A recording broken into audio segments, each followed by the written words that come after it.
सत्ता ईरान में तो नहीं बदली, बल्कि उनकी सरकार के लिए और ज़्यादा समर्थन मजबूत हो गया। जो सत्ता बदल सकती है वो नज़र आ रहा है अब यूनाइटेड स्टेट्स में। इतना बड़ा विरोध प्रदर्शन हो रहा है वहाँ, कई दर्जन शहरों में 1 करोड़ से ज़्यादा लोग सड़कों पर उतर के आए हैं और विरोध प्रदर्शन कर रहे हैं। No kings! And one reason we really don't need no kings is because it probably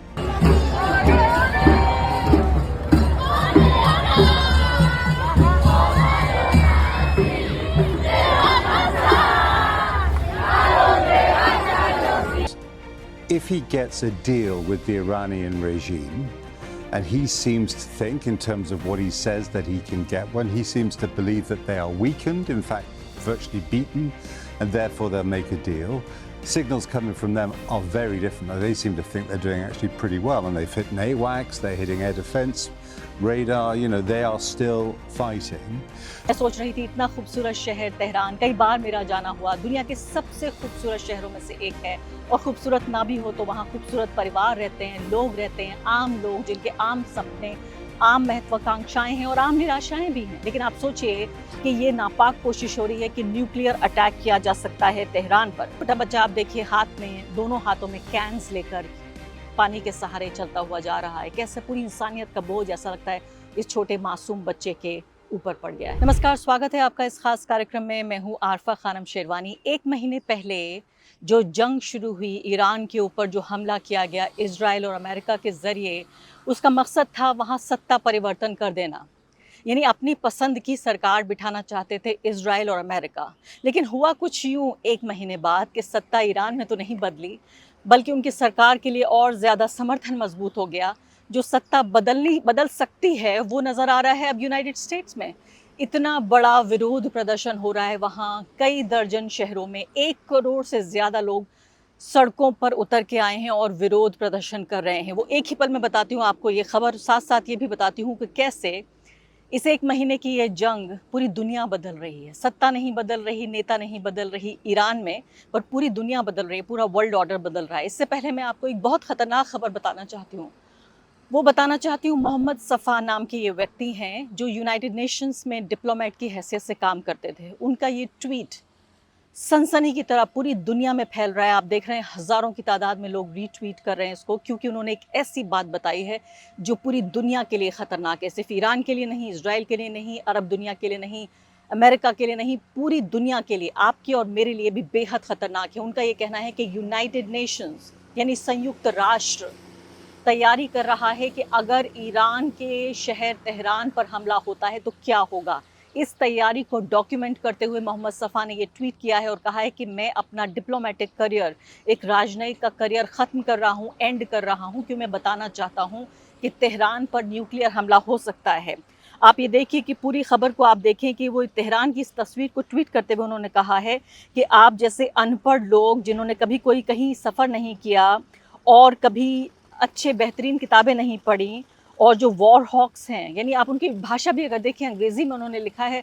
मुझे लगता है सिर्फ जैसे आदमी जब बहुत ज़्यादा फ्रस्ट्रेटेड होता है, जब बहुत खीज से भरा हुआ होता है और अपने शब्दों को चबा रहा होता है लेकिन चबा नहीं पाता, जब जिन शब्दों का इस्तेमाल करता है वो शब्दों का इस्तेमाल किया है ये यूएन के डिप्लोमेट ने। वो कह रहे हैं, war hawks licking your chops at the thought of bombing it. अगर आप ये देख रहे हैं, ये सोच रहे हैं कि इस शहर पर आप बमबारी कर देंगे, तो ये कोई लो पॉपुलेशन रेगिस्तान नहीं है कि यहाँ पर सिर्फ ज़मीन पर आप बमबारी करेंगे। वो ये कह रहे हैं कि तेहरान वो शहर है जहाँ परिवार हैं, बच्चे हैं, फैमिलीज़ हैं, और बच्चों के साथ साथ जो पालतू जानवर हैं, पेट्स हैं, वो भी हैं वहाँ पर।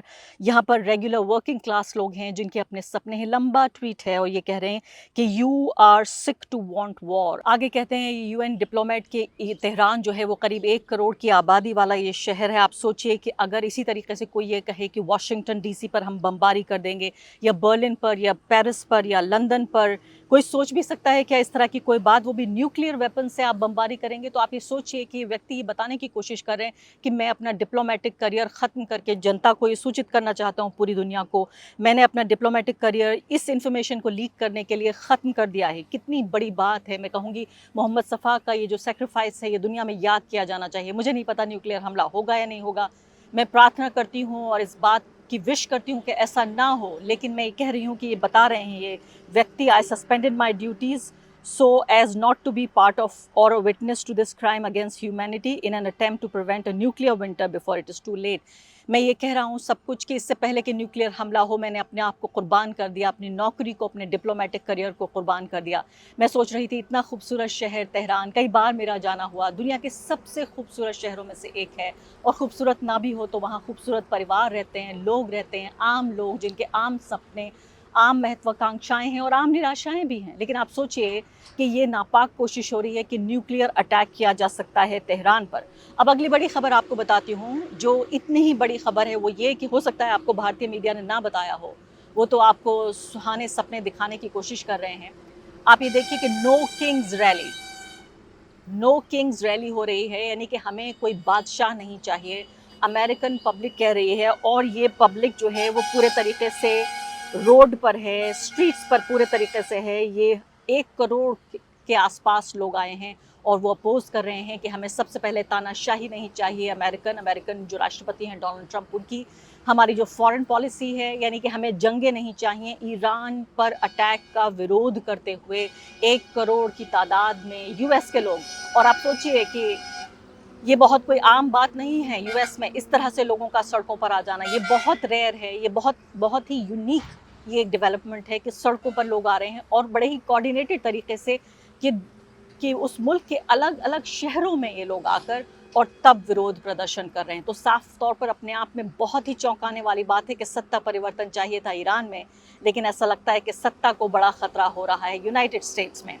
अब यहाँ मैं आपको बताना चाहती हूँ कि बीबीसी किस तरह से पोल खोल रहा है। बीबीसी ने पूरे तरीके से डोनाल्ड ट्रंप की पोल खोल दी है और बीबीसी के बड़े जानकार बता रहे हैं कि यूएस के जो खुफिया यानी स्पाई प्लेन्स थे जो जासूसी करने के लिए गए थे, उनको पूरे तरीके से उनके एयर डिफेंस, ईरान के एयर डिफेंस सिस्टम ने जो यूएस के तमाम जो ये स्पाई प्लेन्स थे इनको तबाह बर्बाद कर दिया है और पूरे तरीके से झुकने को तैयार नहीं है ईरान। अब जो है वो ट्रंप के पास सिर्फ और सिर्फ ग्राउंड इन्वेजन यानी कि ज़मीनी लड़ाई करने के अलावा और कोई ऑप्शन नहीं है। इसमें वो कह रहे हैं सुइसाइडल है, यानी कि एक तरह से ऐसा है कि ख़ुद को ख़त्म कर लेने जैसा, आत्महत्या जैसा ये कार्यक्रम होगा अगर ग्राउंड इन्वेजन करते हैं डोनाल्ड ट्रंप, या फिर उनके पास दूसरा रास्ता ये है कि शर्म से सर झुकाकर अपमानित होकर इस जंग से बाहर आ जाएं। तो यानी एंट्री का तो प्लान था लेकिन एग्जिट का कोई प्लान नहीं है। आइए सुन लेते हैं। If he gets a deal with the Iranian regime, and he seems to think in terms of what he says that he can get one, he seems to believe that they are weakened, in fact virtually beaten, and therefore they'll make a deal. Signals coming from them are very different. Now, they seem to think they're doing actually pretty well, and they've hit AWACS, they're hitting air defense radar, they are still fighting. So if he doesn't get that deal, and their official positions are way apart, so what can he do? He can declare victory, perhaps, say, look, we've smashed them, we're going to go home, that's it. I don't think anyone's going to find that credible, probably including many people in America. Alternative, he can get in deeper. Those Marines have arrived. More Marines are coming in. There are paratroopers from the 82nd Airborne on standby and other troops as well. As we were hearing, that is dangerous. These pictures have been released by CENTCOM, the American command there, and they show that these guys are ready. They're ready to fight. That's what they're trained for. But it's a big political judgment doing all of that because Iran can respond, Iran can hit them. Say taking territory is one thing, keeping it is another. And of course, as you've been hearing, on the other side of the Arabian Peninsula. अब Donald Trump इस पूरी दुनिया से बेखबर, बिल्कुल बेगानी एक दुनिया में डोनाल्ड ट्रंप है, वो क्या कह रहे हैं? वो कह रहे हैं कि मैं आपको ठीक से नहीं बता पा रहा हूँ, लेकिन ईरान ने हमें अब तक 2 हमारी जो बड़ी नाव हैं, 20 बोट्स हैं तेल से भरी हुई, उनको आने की इजाज़त दी है स्ट्रेट ऑफ हॉर्मुज़ से। और ऐसा लगता है कि हमारी बड़ी इज्जत करते हैं ईरानी लोग, ईरानी नेता, इसलिए हमारी इन बोट्स को आने की इजाज़त दी है। सुन लेते हैं। And we are negotiating with them directly and indirectly. We have emissaries, but we also are dealing directly. And as you know, they've agreed to send 8 boats 2 days ago, and then they added another 2, so it was 10 boats. And now today they gave us as a tribute, I don't know, I can't define it exactly, but they gave us, I think out of a sign of respect, 20 boats of oil, big boats of oil. और आगे बढ़ने से पहले एक अदना सी गुजारिश कि आप मेंबर बनिए मेरे चैनल का आरफा खानम शेरवानी। अगर आप मेंबर बनते हैं, आपके समर्थन से आप मेरा हाथ मजबूत करेंगे, इतना मजबूत कि मैं सत्ता का कॉलर पकड़ के सवाल पूछ सकूंगी और जो हमारे समुदाय में हाशिए के जो तबके हैं उनकी आवाज़ उठा सकूंगी। आप यकीन जानिए, आपका एक छोटा सा सहयोग मेरे लिए इतना बड़ा होगा जिसके लिए आप अंदाज़ा भी नहीं लगा सकते। तो मैंने आपको बताया कि कैसे करीब 3000 शहरों में, अलग अलग छोटे बड़े शहरों में हम देख रहे हैं अलग अलग जगहों पर लोग जो हैं, जो अमेरिका के वो 1 करोड़ की तादाद में लोग Philadelphia, Atlanta, Dallas, DC, San Francisco, New York, London, Tel Aviv, Scotland, San Diego, यानी ये सिर्फ ये ऐसा नहीं है कि यूएस के ही शहरों में, इजराइल में भी बाकायदा विरोध प्रदर्शन हो रहे हैं जिसको पुलिस पूरे तरीके से कंट्रोल करने की कोशिश कर रही है। ये खबर आप देखिए जो इजराइल की पूरी पोल खोलती है, जो अपने आप को डेमोक्रेसी कहता है, डेमोक्रेसी कह के बेचता है पूरी दुनिया में।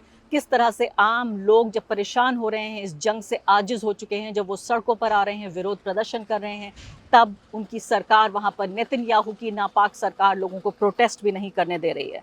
अब आखिरी मैं बात बताना चाहती हूँ आपको टर्की की भी, कि किस तरह से टर्की में भी पूरे तरीके से विरोध प्रदर्शन हो रहा है। तो मैंने आपको बताया यूएस में हो रहा है, इसके अलावा आप देख रहे हैं यूरोप के अलग अलग शहरों में तो हो ही रहा है, इजराइल में हो रहा है, और अब टर्की में भी ये विरोध प्रदर्शन शुरू हो गया है। ये भी अपने आप में हैरानी की बात है क्योंकि टर्की के भी जो राष्ट्रपति हैं वो कहीं ना कहीं एक बड़े ही तानाशाही प्रवृत्ति के व्यक्ति हैं, उसके बावजूद भी लोग आके विरोध प्रदर्शन कर रहे हैं, हिम्मत दिखा रहे हैं। और आखिरी 2 चीज़ें आपको दिखाना चाहती हूँ, वो ये कि ईरान ने इन 2 तस्वीरों को रिलीज़ किया है। ये हैं ली आर टेट, कमांडर हैं, और जेफरी ई यॉर्क, एग्जीक्यूटिव ऑफिसर हैं यूएसएस स्प्रूएंस के।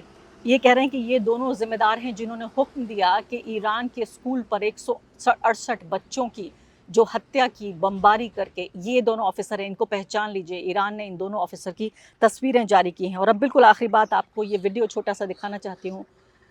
गज़ा में ये छोटा बच्चा कैसे इंसानियत के तमाम जो जुर्म हैं उनको हमारे बच्चे सहने के लिए मजबूर हैं। ये छोटा बच्चा आप देखिए, हाथ में, दोनों हाथों में कैन्स लेकर पानी के सहारे चलता हुआ जा रहा है। कैसे पूरी इंसानियत का बोझ, ऐसा लगता है, इस छोटे मासूम बच्चे के ऊपर पड़ गया है। वीडियो देखिए।